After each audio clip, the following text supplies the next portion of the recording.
This is hopefully a graphic representation of what might happen to apparently some cartoon people without noses or eyes. Initially, you see over here, we know everybody's getting an assessment. We know they got to pick a provider, especially in this first wave, and even in the next half a wave. People already have a provider that they've chosen, and after we've offered them choice. What they're getting is the assessment. In the future, we would think somebody would come into some type of no wrong door system that we're looking at setting up with aging, and then they'd get assessed, choose a provider. We also know that in most of our communities, they're going to go to our local provider that they know and say, Johnny just graduated from high school. He needs services. Y'all have known him since he was 3. And they'll, by default, have chosen probably the one provider in that community. We don't care. As long as we can, through our survey and sampling process, be assured people have been offered choice by somebody at DDS, and we do that now.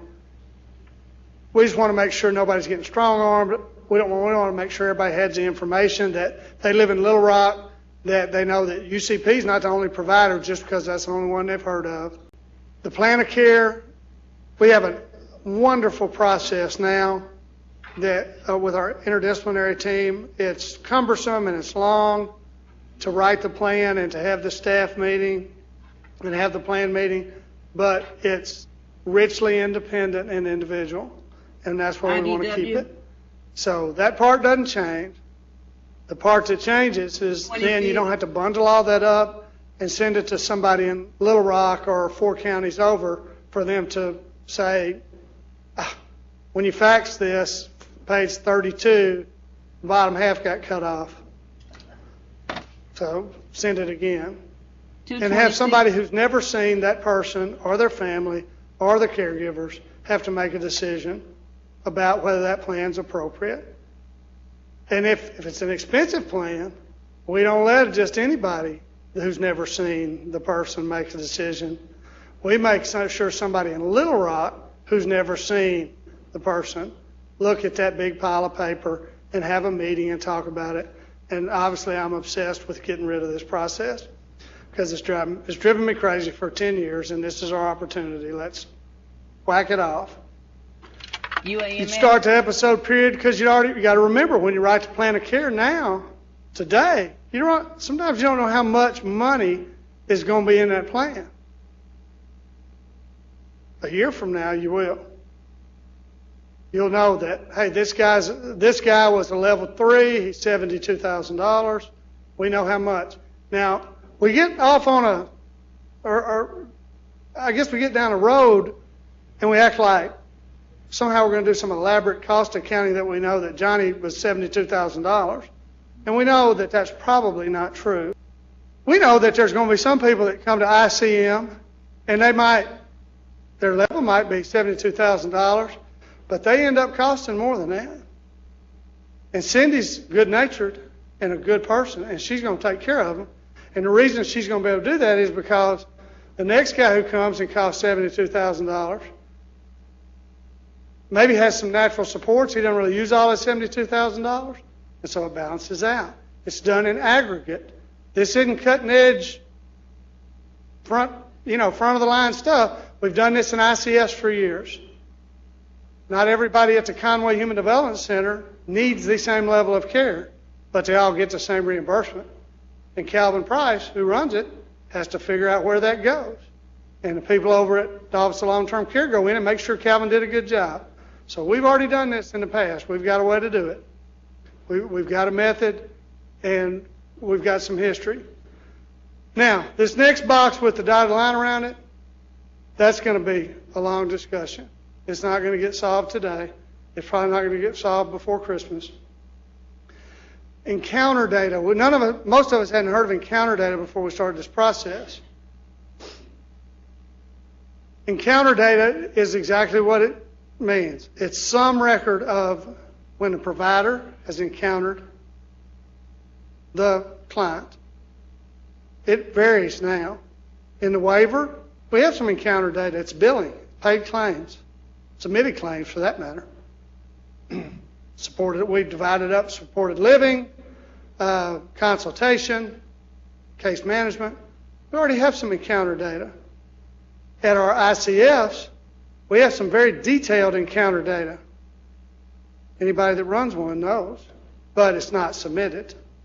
It's held at the place for the surveyors to look at, for Shelley's people to look at, for that matter, for Medicaid auditors to look at. We're good at collecting data. We haven't been as good at submitting it. I talked to Andy a little bit yesterday, and when I got through being mad at him, one, because we were having a meet at lunch and nobody brought me any lunch, and two, because the meeting was supposed to last 15 minutes and it ended up being an hour and a half. But he's a good fella and he knows what he's talking about. But he did reinforce with me that the Centers for Medicare and Medicaid, remember, they're our biggest investors. They're going to end up paying 76% of this cost. Want what they call granular data. Our young people on our team know what that means. I didn't know. It means they want a lot of detail. We went around and around with the DDPA the other day about how much detail they could be. And it could be submitted, certainly under our current system, because we are not very IT friendly right now. And if we submitted very much granular data, it'd be big piles of paper that Anna'd have to look at, and she doesn't want to. So we know that we're going to have to work on our IT system to get it to where we can get that level of data that CMS is going to make us have.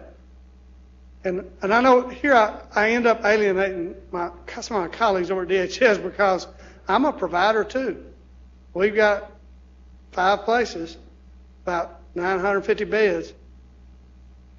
Whatever burden we put on people, we put it on us. So I end up wearing 2 hats and arguing with myself. So far, the provider side hadn't been winning too much. But I do understand why we need that data. And I understand why we need it, why it will help us do a better job of care planning at the provider level, me and you, providers, and why it'll help us do better analysis at the department level over at Andy's shop, in my shop, and the next time we have a biennial budget request, hopefully we'll have some good data to go show. Here's why we need more money. Here's why we need the money here instead of here. Right now, a lot of it's anecdotal, and anecdote's not a good way to make policy, even though sometimes that's what happens. Provider, you see that thing on the end, the provider will get paid, and I'm going to talk more about that in just a minute. We're going to have some data gathering. Right now, as Shelley pointed out, we do that kind of by hand. Shelley's people come out. They do basically the same as a long-term care survey. It's very intense, but it involves handling a lot of paper. Anytime we're handling paper, we're not looking at the people being served. You see, we've got some notes under there.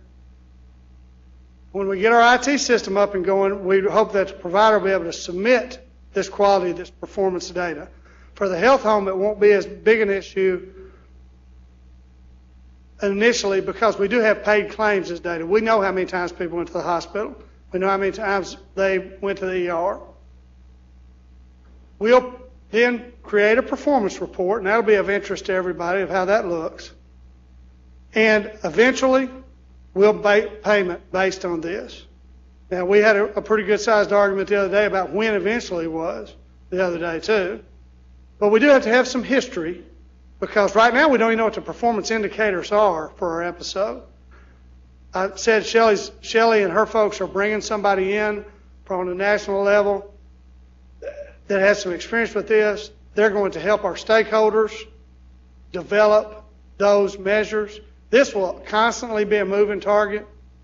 There'll be things that we thought were real important in the first year or two that turn out that we are just collecting data to look at it, and then we'll add some things. I hope that we never end up looking at a list of these outcomes and see that it had been dated 10 years before, like we do now with some of our policies. Because things change, You know, if we're checking on something and everybody's doing it 100% and they've been doing it 100% for 5 years, maybe that ought to just end up being pass-fail from then on, and then let's look at something else. Every year with CFC, we got to have a functional reassessment. We're used to that. We do it now. You don't have to have the full-blown assessment, but we have to have some kind of assessment to show that, to demonstrate we've looked. The person hadn't had a lot of changes. They've had changes, but not enough that we think it affects their payment level. Then you just start the year over just like we do now. We'll have some triggering events, and we'll sit down with whoever wants to sit down with us and come up with a list of those. I think we've been talking about it for 6 months. What would it be? There'll be acute triggering events. I fell down the stairs, broke my hip. For 6 months, I'm going to have mobility issues. Then there'll be some long-term ones. Somebody had a seizure. It affected their ability to feed themselves. Nobody seems to, and the long-term outlook is not that that's going to come back. That would mean we'd go back to I'm doing just like John, I'm pointing at the monitor. Go back to the full assessment and reestablish that level of need. So maybe that person goes from a 5 to a 7. Likewise, if somebody has entered our system because of an automobile accident when they were 16, and they go over to Stephanie's place at the rehab, and they do great work with them, I mean, they may go in there at the highest possible level. I would be surprised if everybody that comes out of that place doesn't come out at a lower level, because they do real good, real intensive rehab work, and they often work with people who've had trauma later in life where it's truly rehab. Jim, skip over to the next page. Here's where we talk a little bit more about why we need encounter data. I think I got too excited on that other page thinking everybody was going to jump up and scream. We want to make sure that the services received are commensurate with the need. We want to reduce the administrative burden of prior authorization. I know I'm going to see some eye rolling at this one. But anything's better than sending those giant plans of care in for us to read and send back. I already talked about having the data to do analysis and adjust our plans of care, adjust our system. I'd love to have it all. I'd love for it to be automated. If it's not automated, it's not going to help us much. And a little reminder there at the bottom, and I already mentioned, our biggest investor is going to want to have the final approval on this. Some of you guys have been around a while, longer than me, and know that when we started our waiver program and a lot of our community-based program, the feds were so anxious for people to get out of big places and into little places and out in the community and stay in their homes that they let us run a lot of our community-based programs like pilots for years. And but at some point, the federal guys who vote on budgets said there needed to be some accountability. And there was a pretty heavy period of scrutiny on community-based programs. Some of it didn't turn out well. And luckily here in Arkansas, we've always done a really good job of making do with what we had and only using what we need. But not every state was as good at that. And CMS has started in the last 4 or 5 years really tightening up on how fast and loose we can play with community-based dollars. And that's a good thing. It's our tax money. If we go over the fiscal cliff, as everybody's been threatening, and then we hit something and go over to the next one, eventually that's going to come back to haunt us. So I want them to be, those are my tax dollars too, I want them to be very stringent. But I want to make sure that we fight hard to retain as much flexibility as we can, because all of us that have been doing this for a while know that our guys don't fit into categories very well, and they don't move down well-established paths in a good fashion. That's why we have individualized plans of care, why we had individualized education programs of special ed. If one size fits all, or even 5 sizes fit all, that's all we'd have, but we don't have that.